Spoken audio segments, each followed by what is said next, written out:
Join now behind the mic with the voice of the Erie Otters, Aaron Cooney, and team tied atop the OHL standings as we record. What has been the key? Obviously, a lot of star power there in Erie.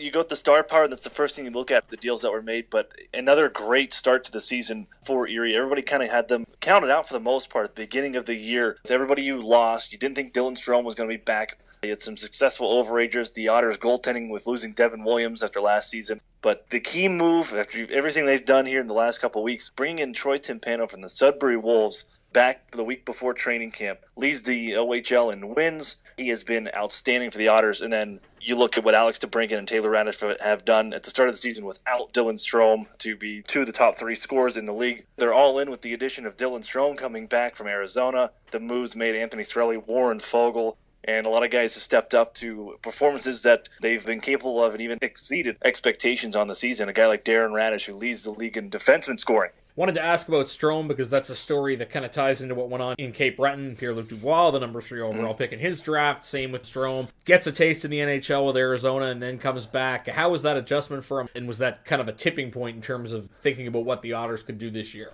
It's a second time around for Dylan Strome to be up with the big club and then sent down. This year, you kind of get the feeling he's in that limbo mode. Is he ready for the NHL? Maybe not. Should he be in junior hockey? He probably should be in the American League right now. That's probably would be the best development for him. But with the player sharing agreement, he's back with the Erie Otters. And I think as soon as that happened and the Erie Otters found out that Dylan Strome was coming back, this team is all in. We're going to make the moves because this is the last run that you're going to have a group like that. And I'm sure there's disappointment that comes through when you get just a little nibble of your life's goal to play in the NHL. But ultimately, Arizona felt it was best for his development. And it may have just been a numbers game as well. And you look at all the young talent that the Arizona Coyotes have amassed over the last few seasons. It's a guy he should dominate night in and night out at the OHL level with his talent where he is in his development. A ton of NHL draft picks there, obviously. Wanted to zero in on Alex DeBrincat, probably the most famous of the other players drafted into the NHL, and Kevin Pettit, draft pick of a Canadian team, Vancouver. Alex, you've seen what he can do. I mean, this is a guy, he's going to score 50 goals again in a season, and he becomes just the second player in OHL history to ever record 3 50-goal seasons. What he's done and in his size continues to prove doubters wrong at just 5'7" and 180-some pounds. He's a lethal shot. He's good from long range. He can create space for himself and create plays, and he goes and battles down in tight. When you look at a map on a shot chart of where he scores his goals, he's all over the offensive zone. That's what makes him so special. He does it all.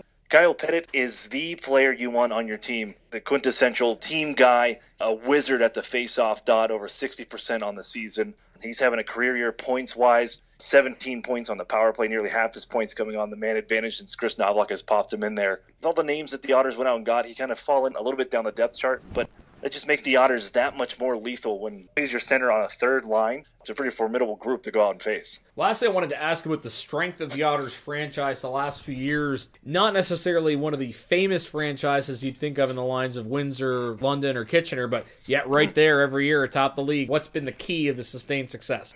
The ownership change and adding in and having Jim Waters come in, media mogul, if you will, in the Toronto area, ended up selling some radio stations, TV stations that were able to purchase this franchise. He's come and solidified and given this franchise a base monetarily that they may not have had with Sherry Bassin when he was in charge. Jim Waters has come in and he's just been attached to the city, said this team is going nowhere. So immediately that gives confidence and a reassurance to everybody front office wise, and going to give us all the resources to make this one of the best teams in the league. With what Connor McDavid did, he saved this franchise. You want to call it single-handedly, but in what he accomplished with this team to get him so close and rejuvenate this hockey market. This really is a hockey town. You even go back to years ago, an ECHL club with the Erie Panthers way back in the 70s, this in the Erie Blades. There has been hockey in this city for years and years and years. After a couple bad seasons from really since they won an OHL championship in 2002, there hasn't been much celebrated with that. What Connor McDavid did in his 3 seasons with the Otters, attendance is up, helped put in a brand new scoreboard in the arena, the $42 million renovations on the Erie Insurance Arena. You can come here, you can be successful, and a guy that is probably one of the top players in the world, and Connor McDavid, it was good enough for him. It's good enough for anybody. Enjoy the ride, Aaron. Thanks for this. Best of luck going forward. Thanks again, Patrick. That's Aaron Cooney, the voice of the Erie Otters of the OHL. You're listening to McDonald Otter Group, Screaming Eagles Hockey, 1270 CJCB.